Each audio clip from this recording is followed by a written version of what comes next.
Praise the Lord. प्रभु के नाम की महिमा हो, परमेश्वर के नाम की स्तुति हो। कहिए आप सब कैसे हैं। मेरा विश्वास है कि आप सब अच्छे होंगे और प्रभु की दया अनुग्रह में अपने जीवन को व्यतीत कर रहे होंगे। मैं परमेश्वर का बेटा हूँ, मैं परमेश्वर का बेटा हूँ, इसके विषय में हम बात करेंगे। रोमियो 8वां अध्याय उसकी 14 और 16वीं आयत में परमेश्वर का वचन यूँ कहता है, आत्मा आप ही आत्मा के साथ गवाही देता है कि हम परमेश्वर की संतान हैं। हम परमेश्वर की संतान हैं। हम मीन्स जितने लोग यीशु मसीह के नाम पर विश्वास करते हैं वे सब परमेश्वर की संतान हैं। जितने लोगों ने अपने मुंह से अंगीकार किया कि यीशु मसीह मेरे पापों के लिए मारे गए, गाड़े गए, तीसरे दिन मुर्दों में से जिंदा हुए, वे सब परमेश्वर की संतान हैं। यदि आप में से कोई भी व्यक्ति परमेश्वर की संतान बनना चाहता है तो आपको अपने मुंह से अंगीकार करना जरूरी है, अनिवार्य है कि मैं पापी हूँ और मैं अपने पापों के कारण परमेश्वर से दूर रहा, मैंने गुनाह किए हैं, मैंने गलतियाँ की हैं। जब हम अपने पापों को मान लेते हैं और उन्हें छोड़ भी देते हैं तो हम परमेश्वर के पुत्र और पुत्रियाँ बन जाते हैं। आज के वक्त में हमें परमेश्वर के अंदर अपने जीवन को व्यतीत करना बेहद जरूरी है ताकि हम परमेश्वर के पुत्र और पुत्रियां कहला सकें। बाइबल कहती है आत्मा आत्मा के साथ आप ही गवाही देता है कि हम परमेश्वर की संतान हैं। यदि आप चाहते हैं, आत्मा मीन्स परमेश्वर का आत्मा जो जल के ऊपर मंडराता था, वो आत्मा जो आत्माओं का पिता है, वो आत्मा जो मसीह यीशु के अंदर डाल दिया गया था, वो आत्मा आत्मा में होकर हमारी गवाही देता है कि हम परमेश्वर की संतान है। मैं परमेश्वर की संतान हूँ, हम परमेश्वर की संतान हैं। इस विषय में आज आप और मैं जैसे कि सोच रहे हैं, विचार कर रहे हैं, हम किस तरीके से परमेश्वर की संतान हैं। याद रखिएगा, अगर एक फौजी का बेटा फौजी की वर्दी पहनकर बाहर निकलता है या फौजी की जैसी जस्ट नकल करता है तो लोग उसे कहना शुरू कर देते हैं, क्या तू फौजी का बेटा है, क्या तेरे पापा फौज में है।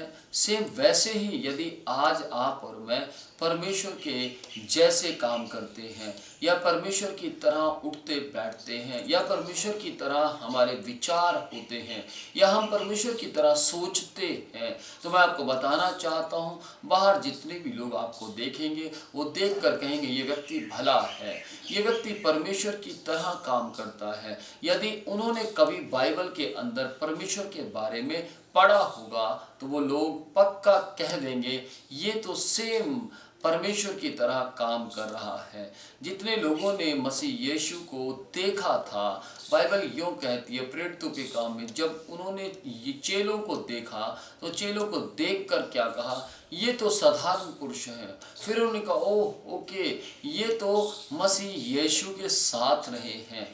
ध्यान से सुनना, जिस वक्त उन्होंने चेलों को देखा तो चेलों का जो नेचर था, उनका जो स्वभाव था, उनका जो बातचीत करने का तरीका था, वो यीशु मसीह के साथ मैच खा रहा था, मसीह यीशु के साथ संबंध रख रहा था। इसलिए आम लोगों ने कह दिया ओके, इनका नेचर यीशु से मैच इसलिए खा रहा है क्योंकि ये मसीह यीशु के साथ रहे हैं। ये साधारण पुरुष थे, अनपढ़ लोग थे, लेकिन अभी ये अनपढ़ नहीं, पढ़े लिखे लग रहे हैं। इसका कारण था कि यीशु मसीह पढ़ा लिखा व्यक्ति था और यीशु मसीह के साथ रहने वाले अनपढ़ लोग भी पढ़े लिखे लगने लगे। जैसे कि एक गांव का लड़का यदि शहर में आ जाए और कुछ साल वो शहर में रहे तो वो शहरी कहलाता है। सेम वैसे ही जितने लोग प्रभु यीशु के साथ जीवन व्यतीत कर रहे थे वे लोग सब के सब मसीह यीशु के साथ रहने के कारण मसीह यीशु के जैसे दिखने लगे। बाइबल परमेश्वर का वचन यूहन्ना पहला अध्याय उसकी 12वीं आयत में लिखा है कि जितनों ने मसीह को ग्रहण किया उसने उन्हें परमेश्वर की संतान होने का अधिकार दिया, अर्थात उन्हें जो परमेश्वर के भेजे हुए मसीह यीशु के नाम पर विश्वास करते हैं, जितनों ने मसीह को ग्रहण किया, यानी उस मसीह को जो हमारे लिए इकलौता पुत्र बनकर इस दुनिया में आया, यानी उस मसीह यीशु को जिसने अपने मुंह से कोई छल की बात नहीं निकाली, यानी उस मसीह यीशु को ग्रहण किया जो पवित्र था और जो पवित्र जीवन जीता रहा। आज से 2020 वर्ष पहले वो आपके और मेरे पापों के लिए मारे गए, गाड़े गए, तीसरे दिन मुर्दों में से जीवित हुए। याद रखिए, परमेश्वर का वचन यूहन्ना पहला अध्याय उसकी 12वीं आयत के मुताबिक परमेश्वर का वचन हमसे कह रहा है, यूहन्ना जी के द्वारा हमसे कह रहा है कि जितनों ने उस मसीह पर जिसने आपके और मेरे लिए जान दी है, उस मसीह पर जिसने आपके और मेरे लिए श्रापित बनने का प्लान बनाया, जितनों ने मसीह को ग्रहण किया, उस मसीह को जो आपके और मेरे दंड बन गया, जो आपके और मेरे लिए श्रापित बन गया, उस मसीह यीशु का जितने ने ग्रहण किया, उन सब को मसीह ने नहीं परंतु परमेश्वर ने, जिसने सारी जगत को बनाया, जिसने पृथ्वी को बनाया, जिसने सूरज चांद तारों को बनाया, उसने हमें अपनी संतान होने का अधिकार दिया। यहाँ पर पता लग जाता है कि मसीह यीशु वाकया में परमेश्वर की संतान थे, इसीलिए जितने लोग मसीह को ग्रहण करते हैं वे सब परमेश्वर की संतान बन जाते हैं, बल्कि यीशु मसीह स्वयं परमेश्वर थे।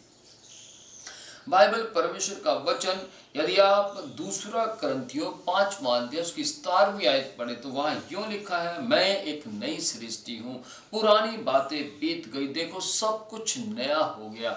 जैसे हम मसीह को ग्रहण करते हैं, यूहन्ना पहला अध्याय उसकी 12 आयत के मुताबिक, अब हम श्रापित नहीं रहते, अब हम दंड के साथ नहीं रहते, अब हमारे ऊपर जो शैतान का बंधन था, शैतान का अधिकार था, वो हमारे ऊपर से टूट जाता है, बल्कि हमारा जीवन परमेश्वर को पसंद आने वाला, हमारा जीवन परमेश्वर के पुत्र के जैसा, हमारा जीवन परमेश्वर की संतान के जैसा, हमारा जीवन फिर से वैसा हो जाता है जैसा परमेश्वर का पुत्र पवित्र था, वैसा ही हमारा जीवन भी हो जाता है। इसीलिए हम परमेश्वर के पुत्र बन जाते हैं, इसीलिए हम परमेश्वर की नई सृष्टि बन जाते हैं, इसीलिए हम परमेश्वर की संतान बन जाते हैं।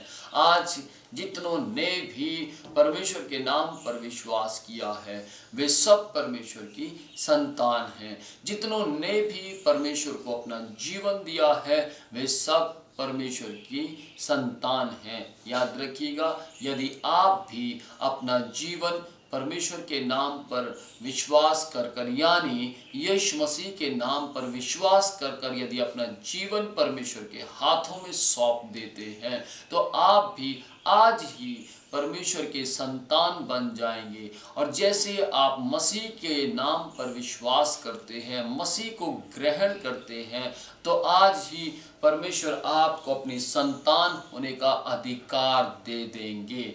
याद रखिएगा, आपको यदि ये वचन अच्छा लगा है तो आप दूसरों तक इस वचन को पहुंचाइए, ताकि बहुत तेरी आत्माएं अपना जीवन मसीह यीशु को देने पाए, उस मसीह यीशु को जो हमारे लिए मारा गया, गाड़ा गया, तीसरे दिन मुर्दों में से हमारे लिए उसने जीवित होकर, जिंदा होकर हमारे लिए उसने एक नई मिसाल को प्रकट किया जो कोई नहीं कर सकता था। और उससे भी अनोखी बात यह है कि सिर्फ मसीह यीशु जीवित ही नहीं हुए, परंतु वो फिर दोबारा हमारे लिए नहीं मरे और स्वर्ग में जाकर बैठ गए। और बैठने से पहले उन्होंने वायदा किया कि मैं अपने पिता के घर में तुम्हारे लिए एक घर बनाऊंगा जिसमें आकर तुम रह सको। प्रभु के नाम की महिमा हो। यदि आप भी मसीह के द्वारा बनाए हुए घर में रहना चाहते हैं तो आपको मसीह यीशु के नाम पर विश्वास कर अपने पापों से पश्चाताप कर आपको परमेश्वर की संतान बनना होगा, ताकि जिस वक्त मसीह यीशु दोबारा आए हमें लेने के लिए तो हम उसके बनाए हुए घर में रह सकें, क्योंकि हम परमेश्वर की संतान हैं। परमेश्वर आपको आशीष दे। आइए हम प्रार्थना करें। अनुग्रहकारी परमेश्वर, आज के दिन के लिए हम आपकी महिमा करते हैं।